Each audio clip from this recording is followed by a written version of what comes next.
నమస్తే అందరికీ. రోజు మనం భగవద్గీతలో 5వ అధ్యాయం యొక్క మొదటి శ్లోకం గురించి తెలుసుకుందాం.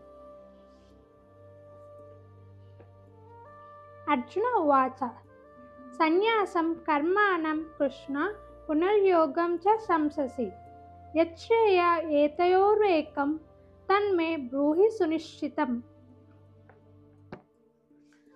అర్జున ఉవాచ అనగా అర్జునుని మాటలు ఇవి.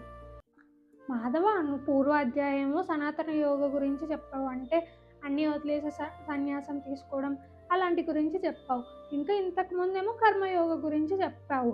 ఇందులో ఏది మేలైనది అంటే ఇప్పుడు సనాతన యోగ మంచిది అనుకోవాలా, లేకపోతే మన పనులు మనం చేసుకుంటూ కర్మయోగ వైపు ఉండడం మంచిదా?